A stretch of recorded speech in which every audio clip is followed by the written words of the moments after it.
O que acontece nesse espaço que ele é morto e tem a ressurreição? Ele é consenso que ele vai para o inferno realmente? Como que Desceu ao Hades, né? A expressão. Mansão dos mortos.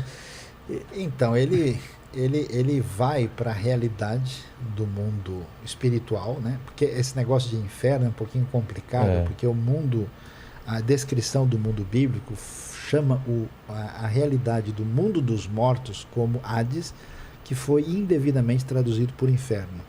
Nem sempre, ou poucas vezes, tem esse sentido. Então quer dizer que Jesus foi ao mundo dos mortos e proclamou ali a sua vitória, a sua conquista no mundo espiritual, e esteve na presença do Pai, e depois ele retorna. Existe um texto esse reino dos mortos ficaria onde? Ficaria junto com os anjos de Deus? Ou... Então, a Bíblia apresenta dois enfoques. Um, de uma maneira genérica, onde estão os mortos, quer estejam numa situação de bem-aventurança ou de sofrimento. Sim. E às vezes ela apresenta o quadro mostrando os dois separados. Aparentemente o que Jesus faz é proclamar nesse ambiente, porque ninguém poderia estar junto da presença de Deus sem que houvesse redenção plena. E a proclamação, né, quando ele proclama, ele pregou, né, aos mortos, no sentido em que ele proclama a sua vitória de que a redenção foi conquistada e foi conseguida plenamente. E depois acontece a ressurreição.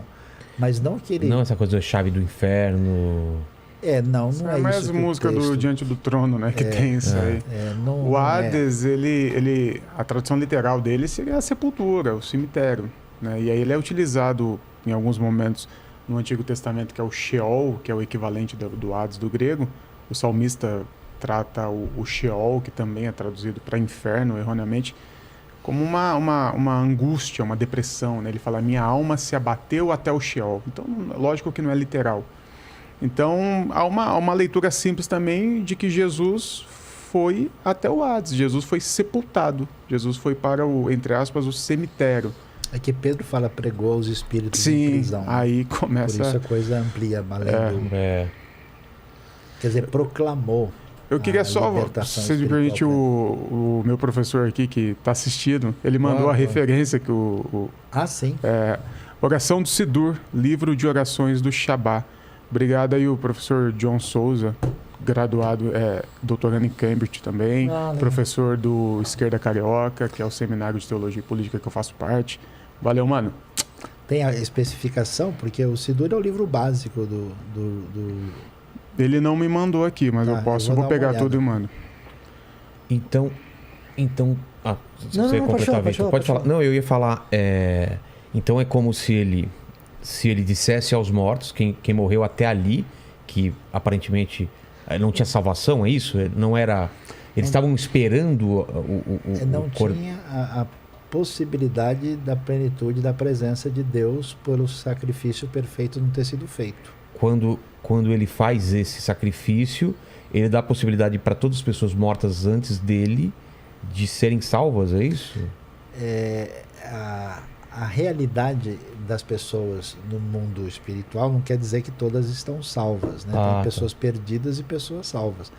Essa realidade da presença de Deus desfrutada plenamente agora é possível por causa da vitória de Cristo. Então parece ser esse o sentido quando ele proclama, quando ele diz que ele pregou aos espíritos, que ele proclamou a sua vitória depois daquilo que foi realizado plenamente. Entendi. E essa vitória, ela se estende dali para trás e dali para frente. Com certeza. Sim. Com certeza. Mas por que se fala então numa segunda vinda? Porque... Legal. Você entendeu a minha pergunta? Essa é a grande... se ela se estende para frente, porque tem uma necessidade de uma segunda vinda. Essa é a grande pergunta do primeiro século. Você chega e fala o seguinte, olha, Jesus é o Messias, ele veio acabar com toda a maldade, toda a crueldade do mundo, veio consertar os problemas do pecado humano, ele declarou a vitória dele sobre toda a espiritualidade, e uma boa parte dessa proclamação, às vezes a gente tem um pouco de dificuldade de entender, e nisso eu acho que o Sayão é muito correto quando ele diz que às vezes a gente enxerga as coisas com um olhar muito ocidental e pensa pouco com a cabeça judaica, porque a gente quer olhar para essa passagem como se fosse uma passagem sobre a salvação individual das pessoas, quando na verdade é muito mais a proclamação de que Cristo é vencedor sobre toda a realidade espiritual. Mas assim, você fala tudo isso para o pessoal, para aquele pessoal ali no primeiro século, fala, olha, Jesus morreu, ressuscitou, está resolvendo o problema da crueldade, etc, etc. Só que a pessoa olha para o lado, ainda tem gente mentindo, ainda tem gente matando, ainda tem toda a crueldade espalhada que você puder imaginar. E aí você fala o seguinte, espera aí, tem algo acontecendo nessa história, porque era para ter acabado. Você olha pela janela e você ainda encontra maldade espalhada pelo mundo. Bom, como que, se eu, com uma visão cética do mundo, eu resolvo essa questão? Não, Paulo estava pregando esse negócio de que Jesus ressuscitou, formando essas comunidades. Para resolver essa situação, ele fala o seguinte, não, peraí, Jesus fez isso, mas ainda não está completado, então a gente espera que ele volte e daqui a pouco vai completar. Só que nunca acontece. Com uma visão cética da coisa, basicamente na academia você vai ver bastante esse tipo de discurso, bastante.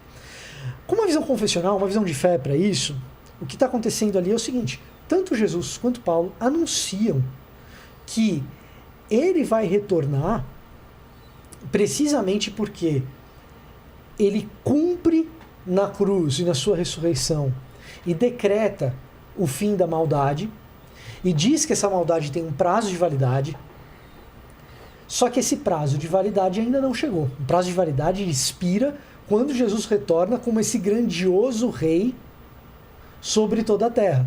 Por enquanto, a gente desfruta de uma realidade futura no tempo presente. Isso é um tanto complicado de explicar, mas a realidade de experimentar Jesus, e isso eu imagino que seja confirmado no interior de vocês pelo Espírito Santo de Deus, mas a realidade de desfrutar de Jesus é como desfrutar um pedaço do futuro nesse tempo presente. A gente chama isso de já e ainda não, ou dentro da teologia é o que o pessoal chama de tensão escatológica. O que é essa tensão escatológica?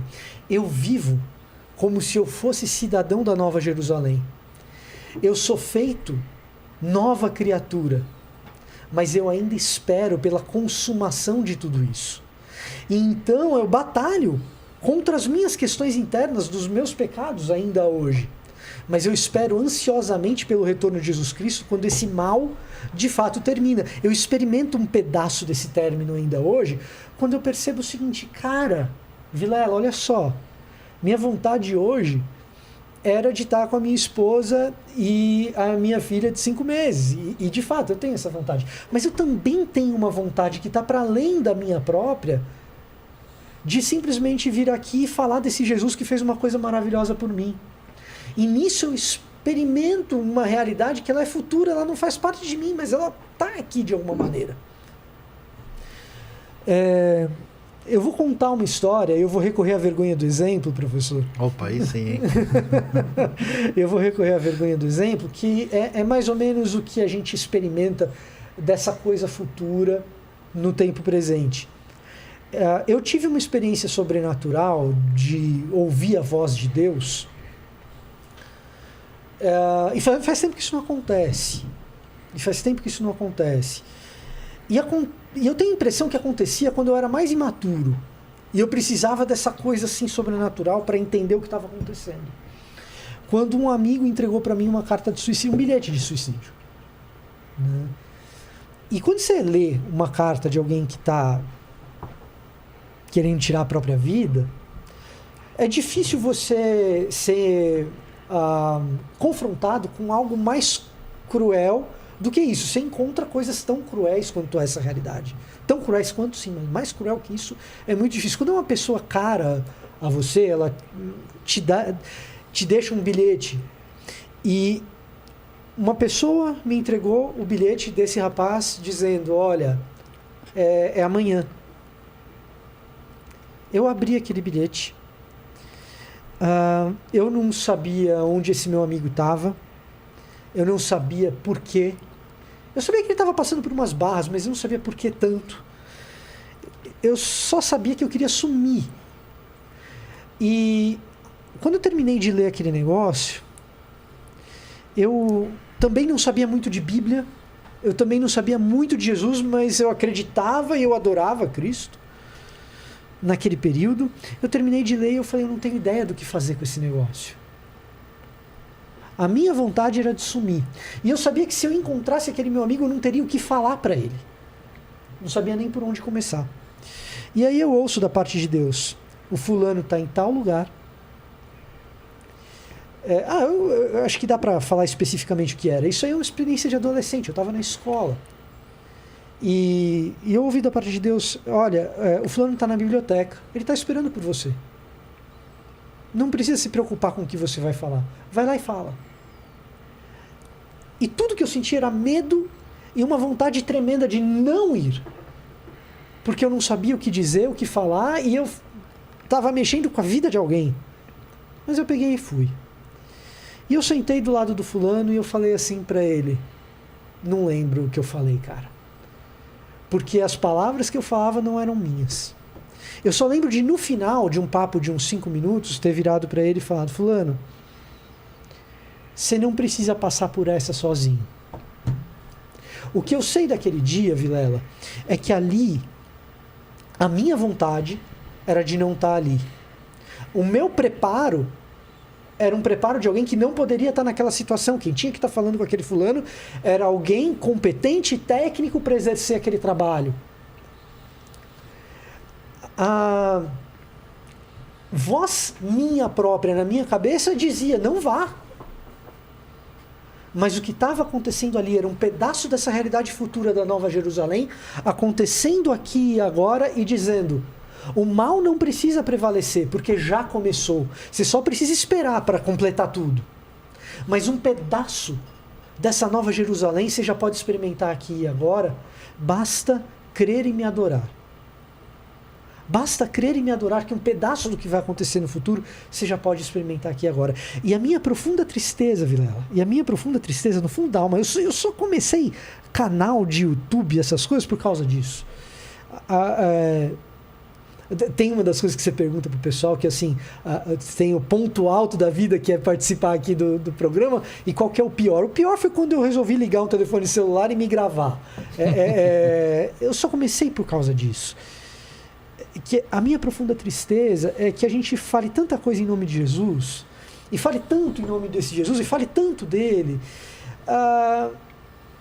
e muitas vezes em nome dele a gente deixe de experimentar essa realidade futura, esse jeito de viver, de dizer, não, peraí, esse mal não precisa prevalecer. Eu quero experimentar o bem prevalecendo sobre a situação desesperadora de alguém, a minha, ou a do Berloffa, ou a do Saião, ou a do Vilela. E a gente olha pra gente que carrega o nome de Jesus para cima e para baixo, e a gente fala assim, pô, eu não estou vendo isso acontecer. Isso precisa acontecer mais.